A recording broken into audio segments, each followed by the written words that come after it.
dan la posibilidad a uno de inscribirlo, eres perseguido, inclusive eres viciado. Los objetivos fundamentales de nuestro trabajo están dados precisamente en llevar y en hacer conocer a cada obrero sus derechos.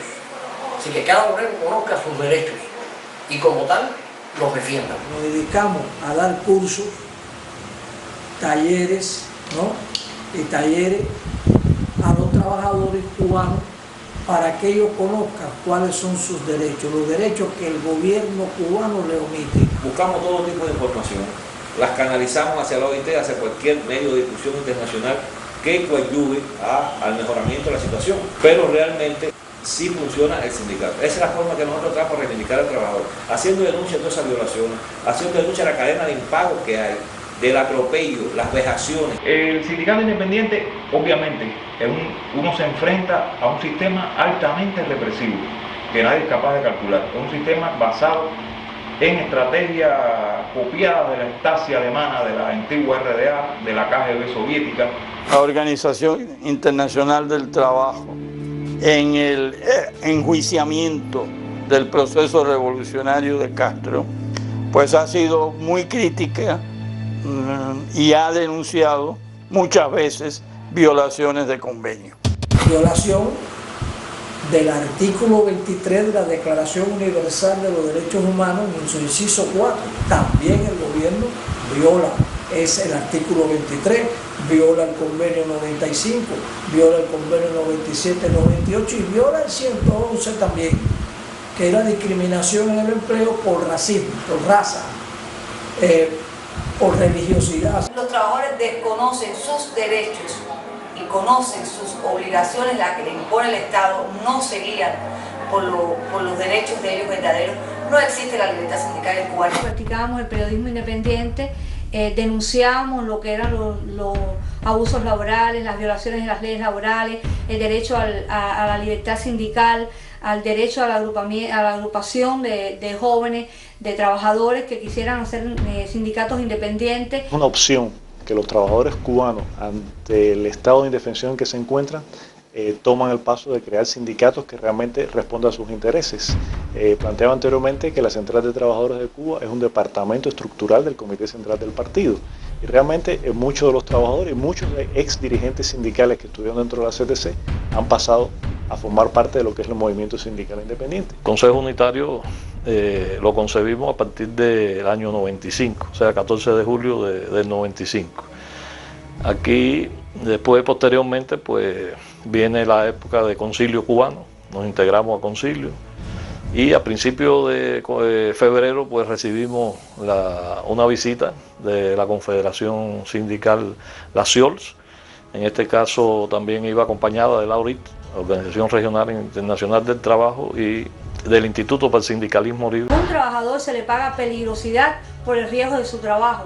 O sea que para ellos, tanto para los dirigentes sindicales como los dirigentes administrativos de cualquier centro de trabajo de salud, eso les es omiso, les es indiferente totalmente, y como al Estado en general.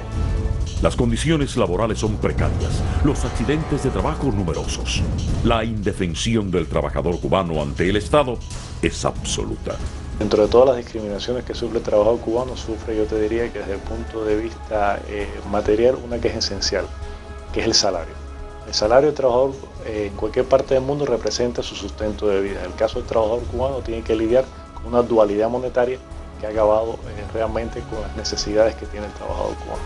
Los trabajadores cubanos desconocen el convenio 95 de la OIT que trata sobre la protección al salario, donde los únicos empleadores que hay en Cuba es el Estado. Y el Estado cubano, en sus trabajos que tiene con las empresas mixtas, mejor dicho, internacionales de capital mixto invertido, tienen una empresa llamada la empresa empleadora. Esas compañías internacionales de inversión le pagan al gobierno cubano en moneda fuerte, y el gobierno cubano le paga al trabajador cubano que presta su servicio en esas empresas en un dinero cubano devaluado. En Cuba se da una paradoja una cosa muy contradictoria. La adquisición de conocimiento no está avalada, no responde a un aumento del nivel de vida.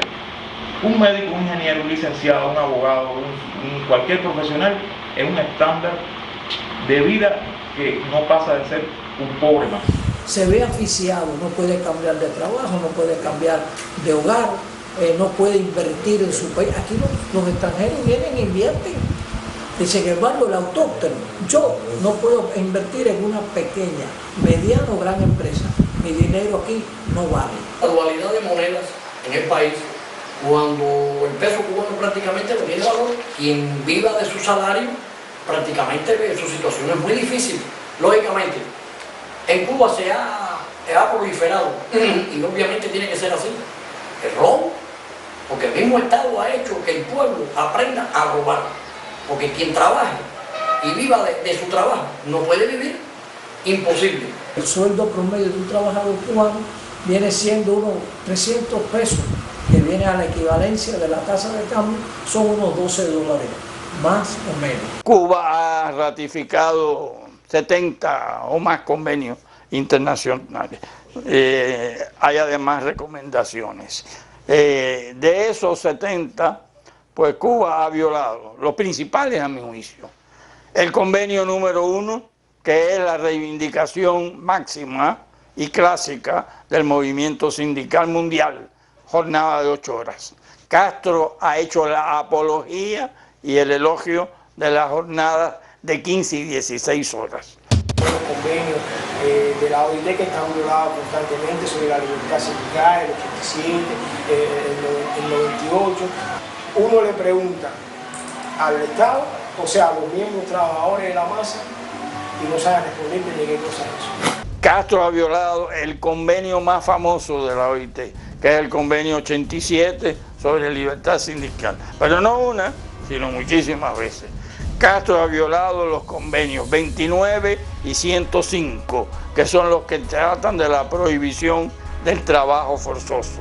La OIT ha dicho que la práctica del trabajo voluntario, o sea, el trabajo no retribuido en beneficio de la sociedad, tiene en Cuba aspectos coercitivos.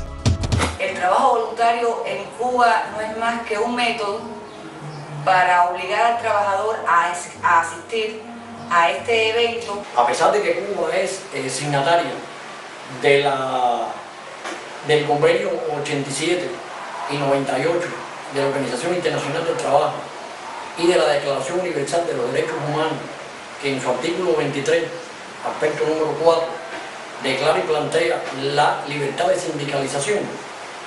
En Cuba no existe tal libertad de sindicalización. En Cuba no se pueden crear sindicatos independientes. Son perseguidos, son reprimidos, tenemos que trabajar en la clandestinidad porque no tenemos el reconocimiento del gobierno. Y nos meten preso a nosotros por el simple hecho de ser sindicalista independiente, que no hay ningún delito en ningún lugar del mundo. Ser sindicalista independiente o no independiente. Sencillamente por eso hay 5 sindicalistas de nosotros, de nuestra organización, que están hablando convenios de 20, 25 y 26 años. La represión, la desmotivación de la población, el miedo de la población, justificado, hasta cierto punto justificado, otras veces sobredimensionado. Pero en realidad las circunstancias son bastante adversas. Con el trabajador acude a nosotros le hablamos claro. Mira, nosotros aquí lo que tenemos es, tú vas a estar con nosotros, vas a llenar tu espacio, por fin, donde tú debes de estar. Pero nosotros lo único que te garantizamos es una prisión y un buen calabozo. En Cuba existen los órganos laborales de justicia laboral entre los sindicatos y los organismos administrativos. Pero esto en realidad en papeles.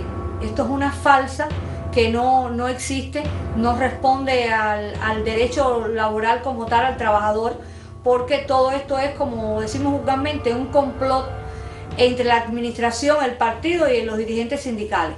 O sea, apelamos a ellos, vamos a los órganos de justicia laboral, pero cuando vienen los resultados siempre son los mismos, a intereses propios de lo que la administración y el partido les interesa. Es negativa toda la herencia del castrismo, incluyendo el quietismo y la postración del movimiento sindical. La masa trabajadora en Cuba está perdida, no conocen sus obligaciones